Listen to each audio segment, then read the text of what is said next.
Thank you. I have to tell you, I'm both challenged and excited. My excitement is I get a chance to give something back. My challenge is the shortest seminar I usually do is 50 hours. And I'm not exaggerating. I do weekends, and what I do more than that, obviously, coach people, but I'm into immersion, because how'd you learn language? You didn't learn it by just learning principles. You got in it, and you did it so often that it became real. And the bottom line of why I'm here, besides being crazy mofo, is that I'm really in a position, I'm not here to motivate you, obviously. You don't need that. And a lot of times, that's what people think I do, and it's the furthest thing from it. What happens, though, is people say to me, well, I don't need any motivation. And I say, well, that's interesting. That's not what I do. I'm the why guy. I don't know why you do what you do. What is your motive for action? What is it that drives you in your life today, not 10 years ago, or are you running the same pattern? Because I believe that the invisible force of internal drive activated is the most important thing in the world. I'm here because I believe emotion is the force of life. All of us here have great minds. You know, most of us here have great minds, right? I don't know if I'm in the category, but we all know how to think. And with our minds, we can rationalize anything, we can make anything happen. We can, I agree with what was described a few days ago about this idea that people work in their self-interest, but we all know that that's bullshit at times. You don't work in your self-interest all the time. Because when emotion comes into it, the wiring changes in the way it functions. And so it's wonderful for us to think intellectually about how the life of the world is, and especially those who are very smart. We can play this game in our head, but I really want to know what's driving you. And what I'd like to maybe invite you to do by the end of this talk is explore where you are today for two reasons. One, so that you can contribute more. And two, so that hopefully we can not just understand other people more, but maybe appreciate them more and create the kinds of connections that can stop some of the challenges that we face in our society today. They're only going to get magnified by the very technology that's connecting us, because it's making us intersect. And that intersection doesn't always create the view of everybody now understands everybody and everybody appreciates everybody. So I've had an obsession basically for 30 years. And that obsession has been what makes the difference in the quality of people's lives? What makes a difference in their performance? Because that's what I got hired to do. I got to produce the result now. That's what I've done for 30 years. I get the phone call when the athlete is burning down on national television and they were ahead by 5 strokes and now they can't get back on the course. And I got to do something right now to get the result or nothing matters. I get the phone call when the child is going to commit suicide, and I got to do something right now. And in 29 years, I'm very grateful to tell you I've never lost one in 29 years. Doesn't mean I won't someday, but I haven't done it. And the reason is an understanding of these human needs that I want to talk to you about. So when I get those calls about performance, that's one thing, like how do you make a change? But also, I'm looking to see what is it that's shaping that person's ability to contribute, to do something beyond themselves. So maybe the real question is, you know, I look at life and say there's 2 master lessons. One is there's the science of achievement, which almost everyone in this room has mastered to an amazing extent. That's how do you take the invisible and make it visible, right? How do you take what you dream about and make it happen, whether it be your business, your contribution to society, money, whatever it is for you, your body, your family. But the other lesson of life that is rarely mastered is the art of fulfillment. Because science is easy, right? We know the rules, you write the code, you follow those, and you get the result. Once you know the game, you just, you up the ante, don't you? But when it comes to fulfillment, that's an art. And the reason is it's about appreciation and it's about contribution. You can only feel so much by yourself. So I've had an interesting laboratory to try to answer the question of the real question, which is what's the difference in somebody's life if you look at somebody like those people that you've given everything to, like all the resources they say they need. You gave them not a $100 computer, you gave them the best computer. You gave them love, you gave them joy, you were there to comfort them. And those people very often, and you know some of them I'm sure, end up the rest of their life with all this love, education, money, and background, spending their life going in and out of rehab. And then you meet people that have been through ultimate pain, psychologically, sexually, spiritually, emotionally abused, and not always, but often they become some of the people that contribute the most to society. So the question we got to ask ourselves really is, what is it? What is it that shapes us? And we live in a therapy culture. Most of us don't do that, but the culture is a therapy culture. And what I mean by that is the mindset that we are our past. And everybody in this room, you wouldn't be in this room if you bought that theory, but most of society thinks biography is destiny. The past equals the future. And of course it does if you live there. But what people in this room know, and what we have to remind ourselves though, because you can know something intellectually, you can know what to do and then not use it, not apply it. So really what we got to remind ourselves is decision is the ultimate power. That's what it really is. Now, when you ask people, have you failed to achieve something? How many have ever failed to achieve something significant in your life? Say aye. Thanks for the interaction on a high level there. But if you ask people, why didn't you achieve something? Somebody who's working for you, or a partner, or even yourself. when you fail to achieve a goal, what's the reason people say they failed to achieve? What do they tell you? Didn't know enough, didn't have the knowledge, didn't have the money, didn't have the time, didn't have the technology, I didn't have the right manager. Didn't have the Supreme Court.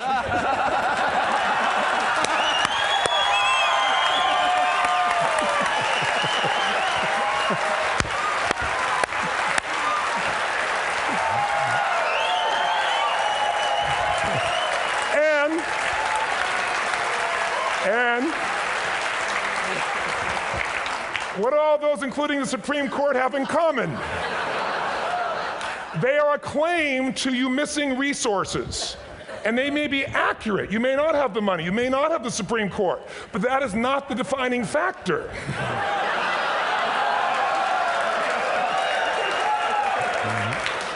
And you correct me if I'm wrong. The defining factor is never resources, it's resourcefulness. And what I mean specifically, rather than just some phrase, is if you have emotion, human emotion, something that I experienced from you day before yesterday at a level that is as profound as I've ever experienced, and if you'd communicated with that emotion, I believe you would have beat his ass and won.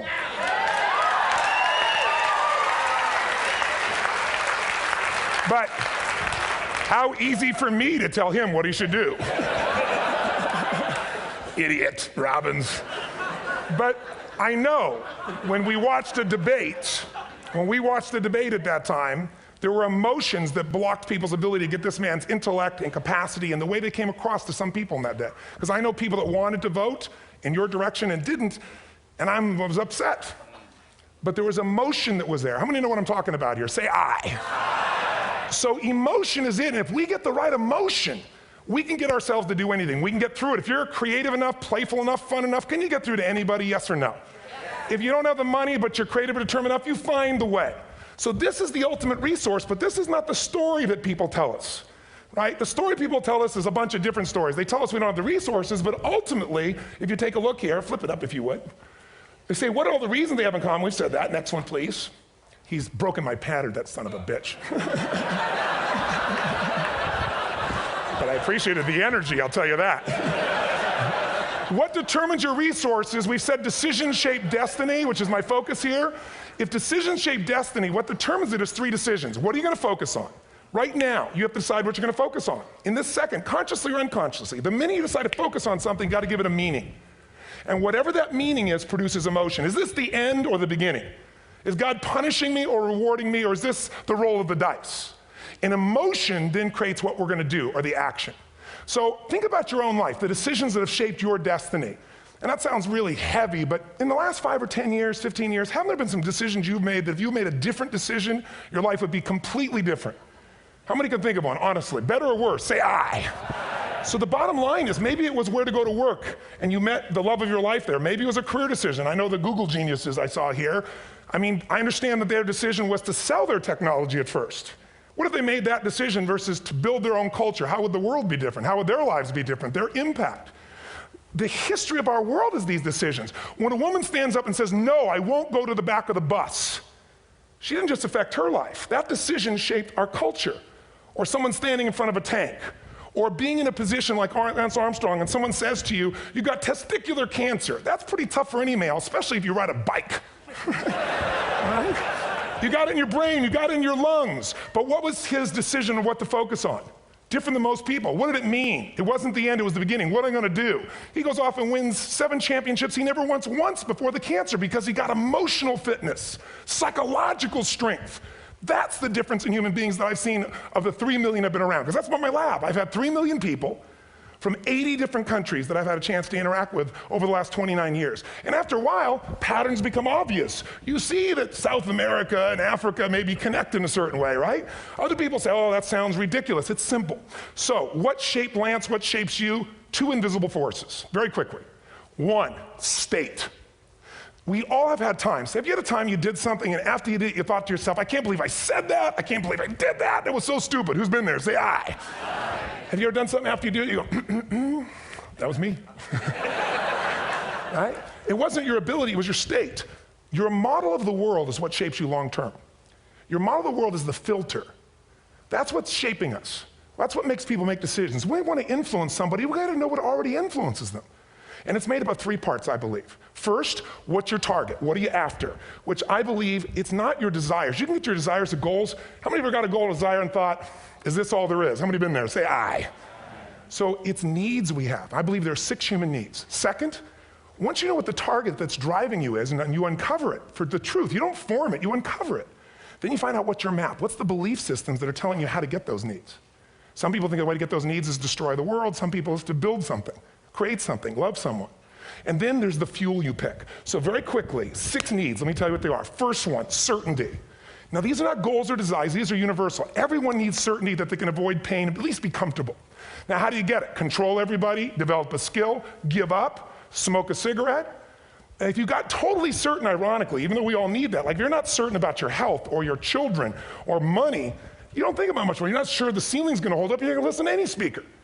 But while we go for certainty differently, if we get total certainty, we get what? What do you feel if you're certain? You know what's gonna happen, when it's gonna happen, how it's gonna happen, what would you feel? Bored out of your mind. So God, in her infinite wisdom, gave us a second human need, which is uncertainty. We need variety. We need surprise. How many of you here love surprises? Say aye. Bullshit. You like the surprises you want. The ones you don't want, you call problems, but you need them. So variety is important. Have you ever rented a video or a film that you've already seen? Who's done this? Get a fucking life. Right? Why are you doing it? You're certain it's good because you read it before, saw it before, but you're hoping it's been long enough you've forgotten enough there's variety. Third human need, critical, significance. We all need to feel important, special, unique. You can get it by making more money. You can do it by being more spiritual. You can do it by getting yourself in a situation where you put more tattoos and earrings in places humans don't want to know.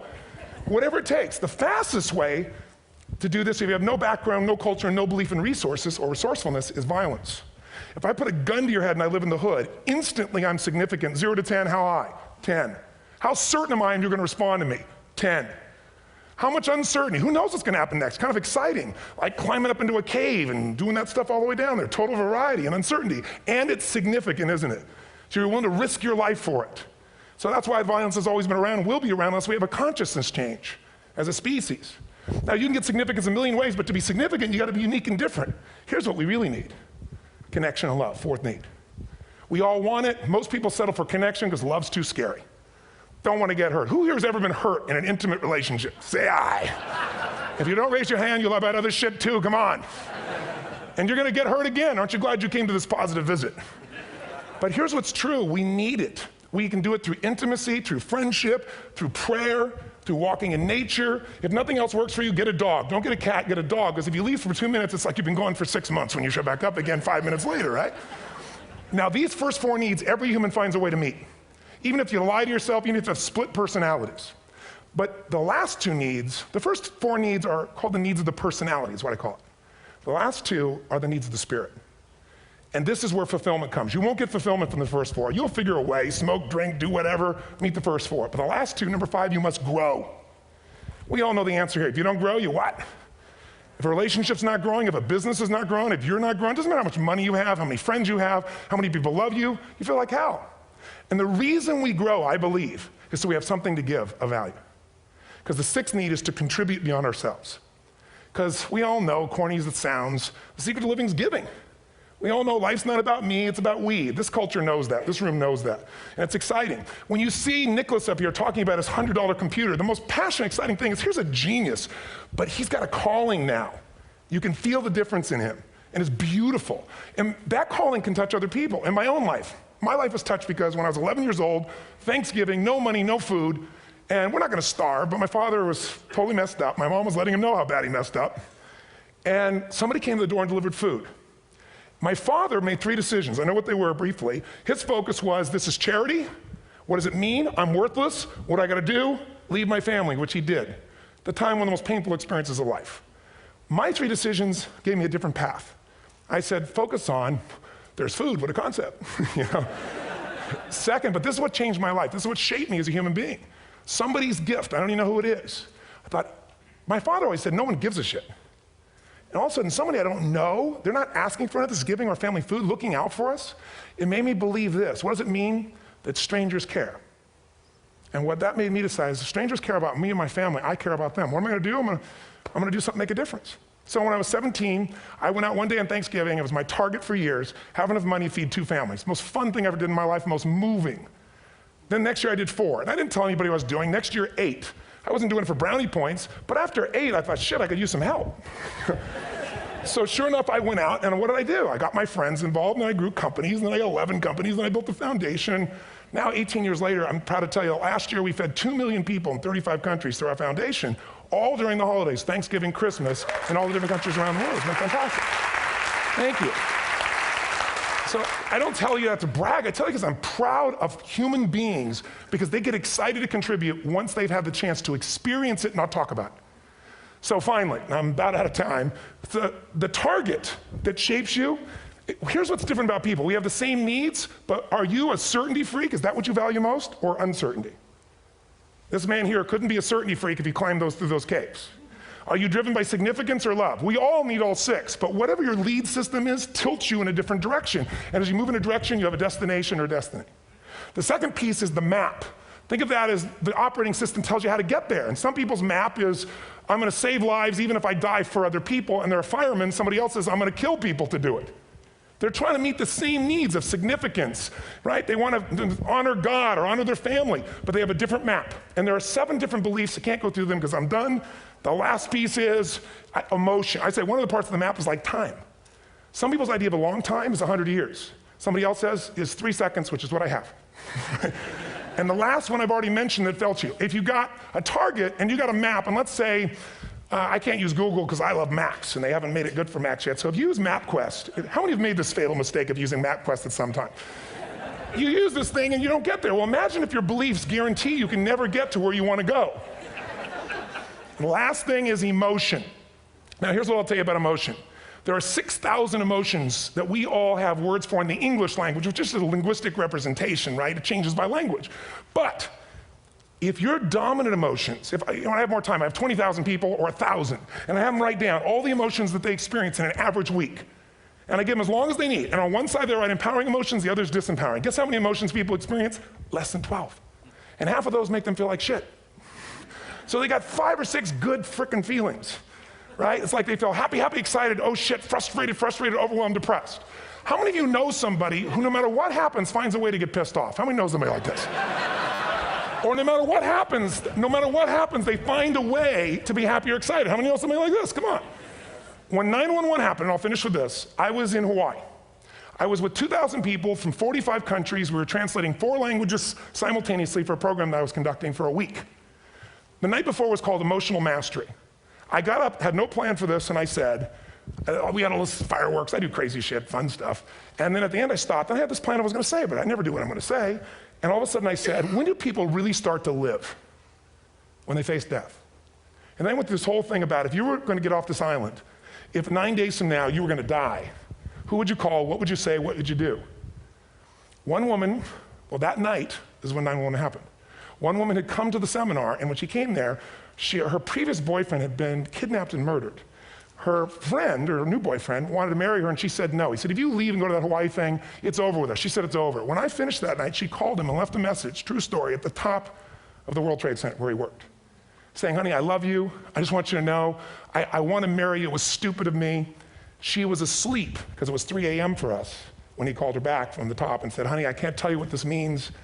He said, I don't know how to tell you this, but you give me the greatest gift because I'm going to die. And she played the recording for us in the room. She was on Larry King later. And he said, you're probably wondering how on earth this could happen to you twice. And he said, all I can say to you is, this must be God's message to you, honey. From now on, every day, give your all, love your all. Don't let anything ever stop you. She finishes, and a man stands up and he says, I'm from Pakistan, I'm a Muslim. I'd love to hold your hand and say I'm sorry, but frankly, this is retribution. I can't tell you the rest because I'm out of time.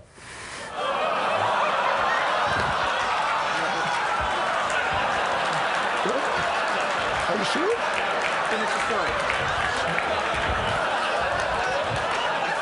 10 seconds. 10 seconds. No, I want to be respectful. 10 seconds. All I can tell you is I brought this man on stage with a man from New York who worked in the World Trade Center, because I had about 200 New Yorkers there. More than 50 lost their entire companies, their friends, marking off their Palm Pilots. One financial trader, this woman made of steel, bawling. 30 friends crossing off that all died. And what I did to people said, what are we going to focus on? What does this mean, and what are we going to do? And I took the group and got people to focus on, if you didn't lose somebody today, your focus is going to be how to serve somebody else. There are people, one woman got up and she was so angry and screaming and yelling. Then I found she wasn't from New York, she's not an American, she doesn't know anybody here. I said, you always get angry? She said, yes. Guilty people got guilty, sad people got sad. And I took these two men and did what I call an indirect negotiation. Jewish man with family in the occupied territory, some New York who would have died if he was at work that day, and this man who wanted to be a terrorist, and made it very clear. And the integration that happened is on a film, which I'll be happy to send you, so you can really see what actually happened instead of my verbalization of it. But the two of them not only came together and changed their beliefs and models of the world, but they worked together to bring, for almost 4 years now, to various mosques and synagogues, the idea of how to create peace. And he wrote a book, which is called My Jihad, My Way of Peace. So transformation can happen. So my invitation to you is this. Explore your web, the web in here. The needs, the beliefs, the emotions that are controlling you, for two reasons. So there's more of you to give. Achieve too, we all want to do it, but I mean give, because that's what's going to fill you up. And secondly, so you can appreciate, not just understand, that's intellectual, that's mind, but appreciate what's driving other people. It's the only way our world's going to change. God bless you, thank you, I hope this will serve. Toни Робинс.